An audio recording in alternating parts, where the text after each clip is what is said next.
हमारे सभी दर्शकों को सादर प्रणाम। जय श्री कृष्ण। आज का हमारा विषय है विवाह योग और लग्न कुंडली से विवाह योग कैसे देखें। सबसे सटीक सूत्र ज्योतिष का सर्वप्रथम अर्थात ज्योतिष शास्त्र में सबसे ऊपर इस सूत्र को लिखा गया है और इसके बारे में मैं अनेक बार बता भी चुका हूँ, लेकिन आज फिर से ऐसे नए सदस्य हैं, वे यदि इस सूत्र को देखेंगे तो विवाह योग स्वयं देखना सीख जाएंगे।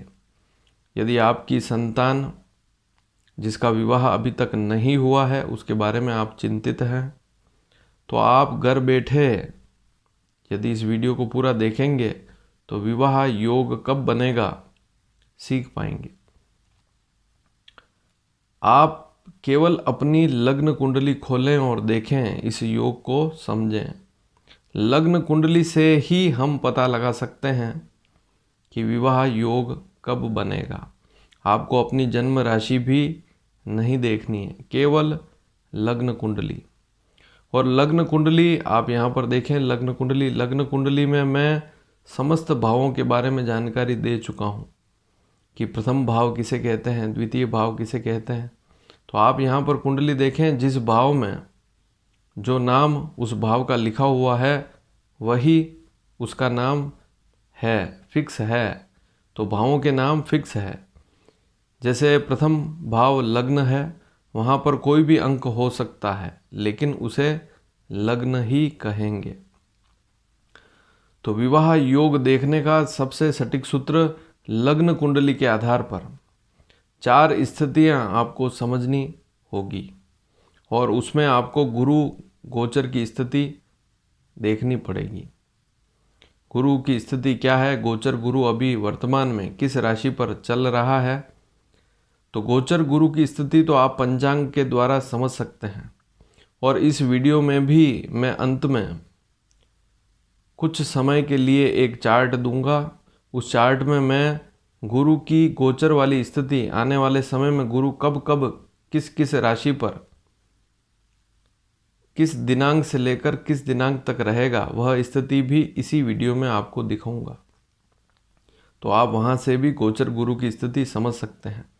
और वैसे तो आप पंचांग लेकर आए तो प्रत्येक पंचांग में गुरु की स्थिति लिखी हुई होती है कि वर्तमान में या इस वर्ष गुरु कब कब किस किस राशि पर रहेगा।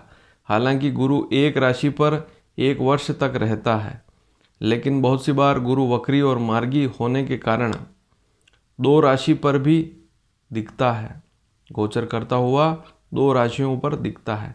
जैसे 2021 में भी गुरु 2 राशियों पर दिखेगा, मकर राशि पर और कुंभ राशि पर।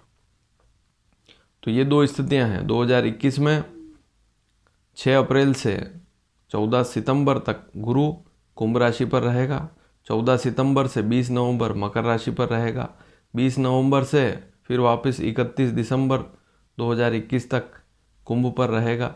तो ये स्थिति हम गोचर गुरु की ये जो स्थिति है हम पंचांग से समझ सकते हैं। हर पंचांग में शुद्ध हिंदी में यह बात लिखी हुई होती है। तो अनुक्रमणिका में वहाँ से देख सकते हैं, लेकिन इस वीडियो में अंत में मैं आपको वह चार्ट भी बताऊंगा जहाँ पर गुरु की सारी स्थितियाँ आने वाले वर्षों में कब कब किस किस राशि पर गुरु चलेगा, गोचर करेगा, वे स्थितियाँ आप समझ पाएंगे। तो आपको अपनी लग्न कुंडली देखनी है और गोचर के गुरु को देखना है।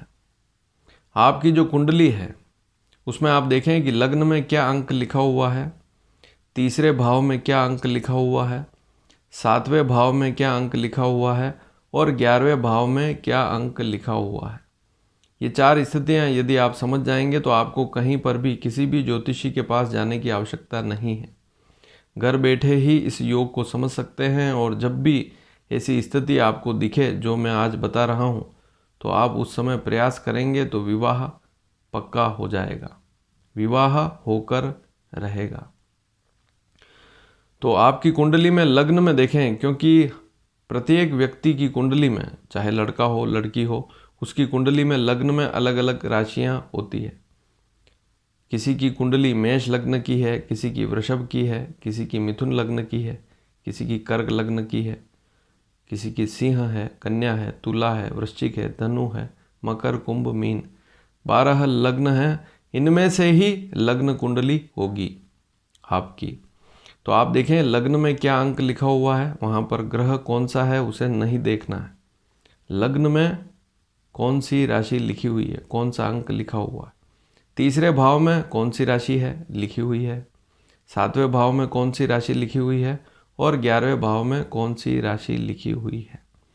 इन 4 राशियों को आप नोट कर लेवें, किसी पेज पर उतार लेवें और फिर आप गोचर गुरु की स्थिति देखें कि यदि गोचर में गुरु चलता हुआ, गोचर करता हुआ यदि आपकी कुंडली में लग्न में आ जाए वर्तमान स्थिति में, या तीसरे भाव में आ जाए, या सप्तम भाव में आ जाए, या 11वें भाव में आ जाए, यह सबसे सटीक स्थिति होती है गोचर गुरु की। गोचर गुरु अर्थात गुरु वर्तमान में किस राशि पर चल रहा है। और गुरु की 3 प्रकार की दृष्टियां होती हैं, 5वीं दृष्टि, 7वीं दृष्टि और 9वीं दृष्टि। यदि लग्न में गुरु बैठा हुआ है तो सीधे व्यक्ति को प्रभावित करेगा ही, लेकिन सप्तम भाव को देखेगा। तीसरे भाव में गुरु बैठा हुआ है या गोचर में आ गया, ऐसी स्थिति में गोचर की स्थिति ही समझनी है आपको। आपकी कुंडली में गुरु लग्न में है या तीसरे भाव में है या 7वें भाव में है या 11वें भाव में है, उस स्थिति को नहीं देखना है। अभी वर्तमान में गुरु यदि लग्न में आ गया तो 7वीं दृष्टि से सप्तम भाव को देखेगा। तीसरे भाव में आ गया गुरु तो अपनी 5वीं दृष्टि से सप्तम भाव को देखेगा। 7वें भाव में आ गया तो 7वें भाव पर अपना प्रभाव देगा ही, क्योंकि सप्तम भाव विवाह का भाव है। वहाँ पर गोचर का गुरु चलता हुआ आ जाए तो विवाह अवश्य होता है। और 11वां भाव, 11वें भाव में यदि गुरु आ गया तो अपनी 9वीं दृष्टि से 7वें भाव को देखेगा। गुरु जहाँ पर बैठा हुआ है वहाँ से गुरु की दृष्टि समझते हैं। तो गुरु जहाँ जिस राशि पर बैठा हुआ है उस राशि को भी गिनना है और वहाँ से आप गिनते हुए चलेंगे। वहाँ से 5वीं, 7वीं और 9वीं दृष्टि देखनी होती है। तो 11वें भाव में यदि गुरु है तो सीधी 7वीं दृष्टि तो पंचम भाव पर पड़ेगी, लेकिन 9वीं दृष्टि सप्तम भाव पर पड़ेगी। तो यह सूत्र ज्योतिष शास्त्र में सबसे ऊपर, यदि आप विवाह योग देखना चाहते हैं और किसी पुस्तक को खरीद कर लाते हैं तो वहाँ विवाह योग के संदर्भ में जो भी सूत्र मिलेंगे उसमें सबसे ऊपर सूत्र यही लिखा हुआ मिलेगा। अब आप गोचर गुरु की स्थिति 2027 तक गुरु कब कब किन किन राशियों पर चलेगा वह इस चार्ट से समझ सकते हैं। यहाँ पर आपको एक चार्ट दिखाई दे रहा होगा, इसमें मैंने गुरु की गोचर स्थिति कब कब गुरु राशि परिवर्तन करेगा, किस किस राशि पर कब कब रहेगा, ये सारी स्थितियाँ मैंने आपको इस चार्ट के माध्यम से बता दी है। तो इस चार्ट को आप नोट कर लेवें, उतार लेवें। बहुत ही महत्वपूर्ण चार्ट है। यह चार्ट आपको कोई नहीं बताएगा। यह बहुत सुंदर जानकारी है, इसे आप संभाल कर रखें और गुरु की ये स्थितियाँ देख लेवें। जब भी गुरु, अब आप देखें कि आपकी कुंडली में लग्न में, तीसरे भाव में, सप्तम भाव में, 11वें भाव में कौन सी राशि है, कौन सा अंक लिखा हुआ है, उसी को राशि कहते हैं।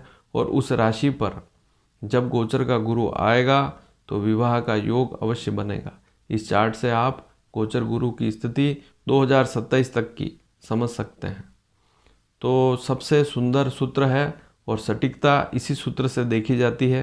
दूसरे सारे सूत्र भी अपने आप में महत्वपूर्ण हैं, लेकिन यह सूत्र सबसे सटीक सूत्र है कि लग्न तीसरे भाव में, 7वें भाव में और 11वें भाव में गोचर का गुरु आ जाए आपकी लग्न कुंडली में। आपको चंद्र कुंडली नहीं देखनी है, केवल लग्न कुंडली देखनी है और लग्न कुंडली में ही यह स्थिति बने तो विवाह का योग अवश्य बनेगा। यदि यह जानकारी आपको अच्छी लगी हो तो हमारे इस वीडियो को आप अधिकतम शेयर भी करें ताकि और भी लोग लाभान्वित हो सकें, क्योंकि बहुत ही आसान सा सूत्र है और इसे समझना मुश्किल बिल्कुल नहीं है।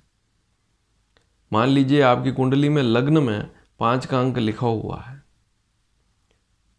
तो लग्न में आप देखें कि 5 का अंक है तो सिंह राशि पर यदि गोचर का गुरु आ जाए तो विवाह के योग बनेंगे। यदि आपकी कुंडली सिंह लग्न की है तो तीसरे भाव में कौन सा अंक होगा? 7, तुला राशि लिखी हुई होगी। जब गोचर का गुरु तुला राशि पर आएगा तो विवाह का योग बनेगा। यदि आपकी सिंह लग्न की कुंडली है तो सप्तम भाव भी अवश्य देखें। एक लग्न में 4 स्थितियां आपको नजर आएगी। तो सिंह लग्न में उदाहरण से समझा रहा हूं, सिंह लग्न की कुंडली में सप्तम भाव को देखें। सप्तम भाव में कुंभ राशि लिखी हुई है।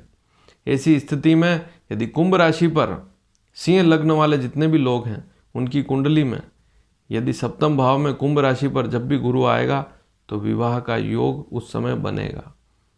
हो सकता है आप उस समय प्रयास नहीं करते हैं तो विवाह का यह योग टल जाता है, लेकिन मिलान जरूर आएंगे, आपके लिए अच्छे अच्छे ऑप्शन खुलेंगे, वहाँ पर रिश्ते आएंगे। लेकिन यदि आप किसी और काम में व्यस्त हैं तो वहाँ आप उलझ जाएंगे और वह विवाह के योग टल जाएंगे। सिंह लग्न की कुंडली है मान लीजिए किसी व्यक्ति की, तो वहाँ पर आप देखें कि 11वें भाव में कौन सी राशि लिखी हुई है? 3 नंबर। सिंह लग्न की कुंडली में 11वें भाव में 3 नंबर अंक लिखा हुआ होता है, मिथुन राशि। तो मिथुन राशि पर भी यदि गुरु आता है तो विवाह का योग अवश्य बनेगा। तो यह सबसे सटीक सूत्र है। धन्यवाद। जय श्री कृष्ण।